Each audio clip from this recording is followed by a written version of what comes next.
सो दोस्तों welcome to money stalkers. तो इस वीडियो के अंदर हम लोग बात करने वाले हैं मल्टीपल स्टॉक्स के बारे में। तो चलिए सबसे पहले हम लोग डिस्कस करेंगे विप्रो के बारे में।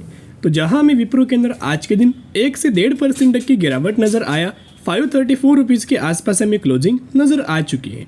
तो विप्रो का अगर आप लगातार दोस्तों कुछ दिनों से परफॉर्मेंस अगर आप ऑब्जर्व करके चलेंगे तो पिछले कुछ दिनों से लगातार हमें कंपनी के अंदर हमें तेजी नजर आ रहा एंड जिन लोगों के द्वारा ये बोला जा रहा था कि विप्रो ये कंपनी के अंदर में बिल्कुल भी कोई तेजी नजर नहीं आई, बिल्कुल भी कंपनी के अंदर कोई मूवमेंट नहीं था, वही कंपनी के द्वारा पिछले एक महीने में 12 से 13% तक का रिटर्न शेयर होल्डर्स को बना के दिया हुआ है। हमने पहले आपके साथ अपडेट करके शेयर किया था, वीडियोस आपको दोस्तों चैनल के ऊपर मिल जाएंगे। जैसे ही कंपनी ने 450 रुपये का लेवल ब्रेक किया वैसे हमने आपके साथ इन्फॉर्म किया था कि यहाँ बाइंग करने का एक ग्रेट अपॉर्चुनिटीज हो सकता है, क्योंकि 450 रुपये का एक इंपॉर्टेंट कंपनी का एक रजिस्टेंस लेवल था। जैसे कंपनी ने ये लेवल को ब्रेक किया वैसे आप देख सकते हो रिजल्ट्स आपके सामने है। लगातार अभी कंपनी के अंदर तेजी आ रहा है एंड एक और बार कंपनी के द्वारा हमें रेजिस्टेंस लेवल के आसपास कंपनी हमें ट्रेड करते हुए दिखाई दे रहा है। यहाँ आपको प्राइस देख के दोस्तों समझ में नहीं आएगा, लेकिन जैसे मैं आपके साथ कंपनी का टेक्निकल चार्ट आपके साथ एक्सप्लेन करूंगा बहुत सारी चीज़ें आपके सामने क्लियर हो जाएगी। तो करेंटली जिस प्राइस रेंज के आसपास हमें विप्रो कंपनी हमें ट्रेड कर रहा है, यहाँ से ब्रेकआउट बहुत जल्द हमें कंपनी के अंदर देखने को मिल सकता है। एंड जैसे इस बार कंपनी ब्रेकआउट करेगा तो बड़े बड़े टारगेट्स आपको देखने को मिलेंगे, वो भी बहुत कम समय के अंदर। अभी आज के दिन का डिलीवरीज अगर आप ऑब्जर्व करके चलेंगे तो विप्रो कंपनी के अंदर 41% तक का डिलीवरीज नजर आया। यानी कि आप समझ सकते हो कि कोई बड़ी कंपनी के अंदर अगर अच्छे खासे डिलीवरीज अगर देखने को मिलता है तो वो कंपनी के अंदर म्यूचुअल फंड्स के द्वारा, एफआईज के द्वारा बहुत बड़ी क्वांटिटीज के अंदर हमें बाइंग किया जाता है। एंड विप्रो के अंदर बहुत बड़ा हमें लगातार दोस्तों बाइंग किया जा रहा है। एंड इनफैक्ट हमें पिछले वीक विप्रो इस कंपनी के अंदर, टीसीएस कंपनी के अंदर, रिलायंस के अंदर एंड एचडीएफसी बैंक के अंदर एक बहुत बड़ा ब्लॉक डील हुआ था जिसका अमाउंट करीब 4,500 करोड़ के आसपास हमें देखने को मिला हुआ था। वो खबर मैंने आपके साथ दोस्तों प्रीवियस वीडियोस के अंदर भी डिस्कस किया था। तो विप्रो एक कंपनी का आप सभी को बताया कि अभी Q1 का रिजल्ट हर एक कंपनी का आ रहा है। तो अभी जो रिजल्ट आने वाला है सबसे पहले टीसीएस का आपको देखने को मिलेगा 11 जुलाई को, और विप्रो का जो Q1 का रिजल्ट आने वाला है वो 19 जुलाई को आने वाला है। तो ज़रूर चैनल को सब्सक्राइब करके रखना ताकि जब भी मुझे कंपनी का Q1 का रिजल्ट नज़र आएगा मैं 100% आपके साथ शेयर कर दूंगा। यहाँ ब्रोकरेज फर्म का क्या मानना है, एनालिस्ट का क्या मानना है, वो भी डिस्कस दोस्तों हम लोग करेंगे।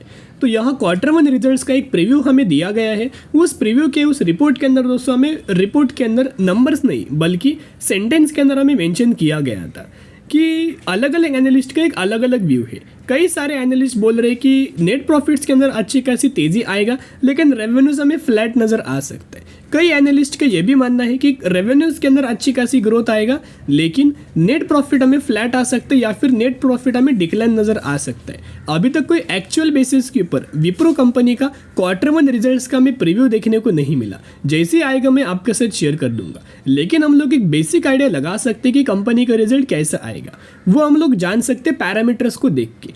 तो आपके सामने मैंने विप्रो कंपनी का पैरामीटर्स ओपन किया है। सबसे पहले पैरामीटर्स आप यहाँ देख सकते हो नेट प्रॉफिट। तो नेट प्रॉफिट 2670 करोड़ पहले था, उसके बाद अगले क्वार्टर में 2701 करोड़, उसके अगले क्वार्टर में 2860 करोड़। यानी कि अगर आप कंटिन्यूस बेसिस के ऊपर ऑब्जर्व करेंगे पिछले 3 क्वार्टर से एक अच्छी खासी बेसिस के ऊपर विप्रो ये कंपनी परफॉर्म कर रहा है, जहां रेवेन्यूज के अंदर भी अच्छी खासी ग्रोथ है एंड जहां प्रॉफिट्स के अंदर भी अच्छी खासी ग्रोथ है। सिमिलर तरीके से कंपनी का अर्निंग पर शेयर देखोगे तो 5.07 से बढ़ के हो चुका है 5.16 एंड 5.16 से बढ़ के हो चुका है 5.42। यानी कि अगर आप ऑब्जर्व करके चलेंगे तो 3 क्वार्टर में कंटिन्यूस बेसिस के ऊपर कंपनी का revenues, profits and earning per share हमें कंटिन्यूस बेसिस के ऊपर बढ़ा हुआ है।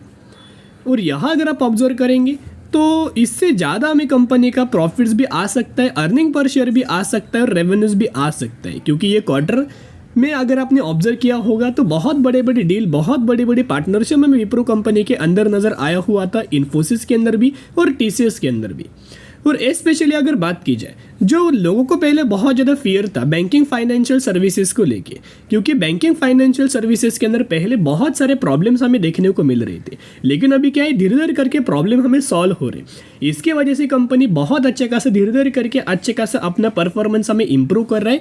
इसी के वजह से विप्रो के अंदर, इन्फोसिस के अंदर एंड टीसीएस के अंदर हमें धीरे धीरे करके आपको तेजी नजर आ रहा है। तो ये क्वार्टर के अंदर बहुत ज़्यादा चांसेस है कि अच्छा खासा कंपनी अपना रिजल्ट परफॉर्म करेगा और बहुत अच्छी खासी रैली हमें कंपनी के अंदर देखने को मिलेगा। अभी एक शेयर होल्डिंग पैटर्न्स में आपके साथ शेयर करना चाहूँगा ताकि आपको समझ में आएगा कि बड़े प्लेयर्स करंटली क्या कर रहे हैं, क्योंकि बहुत सारे लोग ये डेटा बिल्कुल भी देखते नहीं, इग्नोर करते, लेकिन ये डेटा जानना भी इंपॉर्टेंट है कि बड़े प्लेयर्स करंटली अच्छे कंपनीज के अंदर क्या कर रहे हैं। देखिएगा पहले प्रमोटर्स के पास तो ऑलमोस्ट हमें सिमिलर डेटा होल्ड है, शेयर्स होल्ड किया गया है। एफआईज देखोगे तो लगातार बाइंग कर रहे हैं, जैसे कि 6.47 से बढ़ के 6.70, 6.70 से बढ़ के 6.98। डीआईज देखोगे 8.03 से बढ़ के 8.13, 8.13 से बढ़ के 8.28, यानी कि एफआईज एंड डीआईज के द्वारा लगातार बाइंग किया गया है। एंड पब्लिक देखोगे तो लगातार बेचा गया है। देखिएगा 12.43 से घट के 12.16 एंड 12.16 से घट के 11.76। एंड ये डेटा बहुत पहले भी मैंने आपके साथ शेयर किया हुआ था। म्यूचुअल फंड्स का डेटा हर एक कंपनी का मैं आपके साथ शेयर करता रहता हूँ। जो लोग चैनल के ऊपर बहुत पहले से चैनल को फॉलो करते हैं, हर एक वीडियोस को देखते हैं, उन सभी लोगों को पता होगा कि हम लोग म्यूचुअल फंड्स का डेटा हर एक वीडियोस के अंदर उस स्पेसिफिक कंपनी के बारे में हम लोग शेयर करते रहे, ताकि हमें समझ में आएगा कि बड़े प्लेयर्स करंटली क्या कर रहे हैं। एंड विप्रो कंपनी के अंदर जो म्यूचुअल फंड्स है वो कितना ज़्यादा बुलिश है वो आप देख सकते हो। Jain, Feb, March, April and में लगातार म्यूचुअल फंड्स के द्वारा बहुत बड़ी बड़ी बाइंग हमें लगातार दोस्तों की जा रही है। एंड यहाँ जो आपको देखने को मिल रहा है, जो ग्रीन आपको देखने को मिल रहा है, ये बाइंग का डेटा है। अगर यहाँ रेड होता तो हम लोग बोल सकते थे कि यहाँ हमें सेल किया गया है, लेकिन दोस्तों एक भी महीने के अंदर आपको यहाँ रेड दिखाई नहीं दिया। इसका मतलब क्या है कि लगातार म्यूचुअल फंड्स बाइंग कर रहे हैं। म्यूचुअल फंड्स को ही पता है कि बहुत अच्छी खासी रैली हमें कंपनी के अंदर नजर आने वाली है, तो ये रैली को म्यूचुअल फंड्स बिल्कुल भी मिस नहीं करना चाहते। एंड करंट बेसिस के ऊपर मोतीलाल ओसवाल ब्रोकरेज फर्म के द्वारा विप्रो ये कंपनी के अंदर टारगेट दिया गया है 600 रुपए का, यानी कि आप समझ सकते हो अच्छी खासी रैली हमें कंपनी के अंदर देखने को मिल सकता है। अभी दोस्तों हमने कौन से लेवल्स के ऊपर आपके साथ शेयर किया तो देखिएगा, हम लोग डिस्कस करते। ये था एक रेजिस्टेंस लेवल, ये था एक सपोर्ट लेवल। इसके बीच में दोस्तों कंपनी हमें कंसोलिडेट कर रहा था, लेकिन जैसे दोस्तों कंपनी के द्वारा ये लेवल्स का हमें ब्रेकआउट किया गया, जैसे ही कंपनी के द्वारा ये लेवल्स का ब्रेकआउट किया गया, उसी लेवल्स के ऊपर हमने आपके साथ शेयर किया था। लेवल्स था 470 रुपए का। एंड जैसे कंपनी ने लेवल्स को ब्रेकआउट करके रिटेस्ट करके फिर निकला, आप देख सकते हो लगातार हमें रैली आया। एंड हमने डिस्कस किया था कि पहला टारगेट क्या होने वाला है, 540 रुपये का। वो टारगेट कंपनी ने अचीव किया। अभी जिस लेवल्स के ऊपर विप्रो ये कंपनी खड़ा है, वो लेवल्स देखना कि कौन सा लेवल है।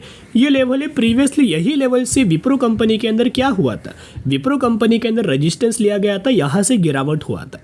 लेकिन अभी क्या है, कंपनियां क्यों होल्ड कर रहा है, क्यों कंसोलिडेट कर रहा है, क्योंकि कंपनी का एक इंपॉर्टेंट रेजिस्टेंस लेवल है।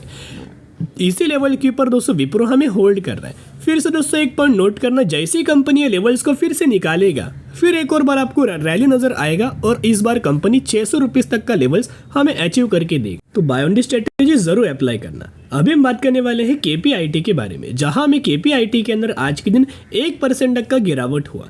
केपीआईटी भी जिस लेवल के ऊपर दोस्तों ट्रेड कर रहा है, ये भी लेवल बहुत ज़्यादा इंपॉर्टेंट है, क्योंकि जैसे कंपनी के अंदर हमने आपके साथ शेयर किया था, जो ट्रेड लाइन के आसपास जिन लोगों ने निवेश किया है, जो लोग एनालिसिस वीडियोस देखते हैं, जो लोग डेली चैनल को फॉलो करते हैं, उनको पता है कि केपीआईटी के अंदर हमने आपके साथ 1350 रुपये के आसपास हमने आपके साथ शेयर किया था कि ये लेवल्स के अंदर बाइंग करने का मौका है। एंड जैसे कंपनी लेवल्स के अंदर आया था अच्छी खासी, उसके बाद अगर आपने देखा होगा तो लगातार कंपनी के अंदर कंटिन्यूस बेसिस के ऊपर हमें तेजी नजर आ रही है। और केपीआईटी के द्वारा पिछले एक महीने में 15% तक का रिटर्न शेयर होल्डर्स को बना के दे चुका है। जैसे कि आपको पता है कि हर एक कंपनी का Q1 का रिजल्ट आने वाला है, वैसे ही केपीआईटी का भी 24 जुलाई को Q1 का रिजल्ट आने वाला है, तो जरूर चैनल को सब्सक्राइब करके रखना।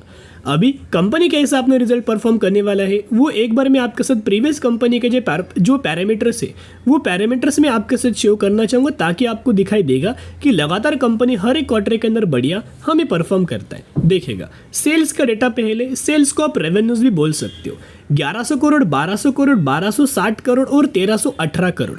यहाँ कंटिन्यूस बेसिस के ऊपर रेवेन्यूज के अंदर हमें ग्रोथ आ रहा है। उसके साथ साथ कंपनी का नेट प्रॉफिट्स भी अगर आप ऑब्जर्व करके चलेंगे 134 crore, 141 crore, 157 crore, 166 crore and current basis के ऊपर जेएम फाइनेंशियल्स के द्वारा केपीआईटी कंपनी को लेके बहुत अच्छे खासा बाइंग रिकमेंडेशन दिया गया है एंड टारगेट प्राइस देखना 2030 रुपए के आसपास हमें टारगेट दिया हुआ है। तो देखिएगा अभी हम आ चुके कंपनी के टेक्निकल चार्ट पैटर्न्स के अंदर। जो लोग चैनल को बहुत पहले से फॉलो करते आ रहे, डेली वीडियोस को देखते, उन लोगों को पता है कि ये एनालिसिस हमने किया था। केपीआईटी का चार्ट आपके सामने नीचे से एक ट्रेड लाइन हमें नजर आया हुआ था और ये ट्रेड लाइन कब से है? 2023 से है। पिछले 1 सालों से ये ट्रेड लाइन को केपीआईटी लगातार रिस्पेक्ट कर रहा है। अभी क्या इसे जब भी कंपनी ट्रेड लाइन के ऊपर आता है कंटिन्यूस बेसिस के ऊपर हमें सपोर्ट लिया जाता है, यानी कि इसके ये देख के हमें क्या पता लग रहा है कि जब भी कंपनी ट्रेड लाइन पर आता है यहाँ बाइंग करने का एक बहुत अच्छा खासा दोस्तों व्यू बनता है। एंड रिसेंटली इस लेवल के आसपास भी हमने आपके साथ बोला था, शेयर किया था कि तब मार्केट हमें वॉलेटाइल था इलेक्शंस का वक्त का, तो इलेक्शंस के वक्त के अंदर मार्केट वॉलेटाइल था। तो इस गिरावट के अंदर भी हमने आपके साथ बोला था कि यहाँ निवेश करने का मौका है। एंड तब लेवल्स क्या था? 1350 रुपये का दोस्तों लेवल था, ये 1400 रुपये का लेवल है। तब से अगर आप देखोगे लगातार कंपनी के अंदर तेजी आया एंड अभी जिस लेवल पर कंपनी ट्रेड कर रहा है वो एक रेजिस्टेंस लेवल है। इस लेवल के ऊपर प्रीवियसली कंपनी ने एक बार हमें रेजिस्टेंस लिया था, लेकिन कंपनी यहाँ कंसोलिडेट कर रहा है, तो यहाँ बहुत ज़्यादा चांसेस है कि यहाँ से जैसे ही कंपनी निकलेगा फिर 2000 रुपीज़ तक का टारगेट क्विक आपको कंपनी अचीव करके दे देगी। तो जरूर buy on dip strategy apply करके चल सकते हो। अभी हम बात करने वाले हैं अगली कंपनी के बारे में जिसका नाम है EIH associate hotel limited. 925 rupees पर ट्रेड करा और ये कंपनी ने 180% तक का रिटर्न्स बना के दिया है। रिसेंटली ये कंपनी के द्वारा 1:1 रेशियो का बोनस हमें अनाउंसमेंट किया गया है। तो जिसके पास इस कंपनी के 1 शेयर होंगे तो 1 शेयर होंगे, उनको हर 1 शेयर के बदले 1 शेयर आपको मिलने वाले हैं। तो ज़रूर कंपनी के बारे में स्टडी एनालिसिस ज़रूर करना।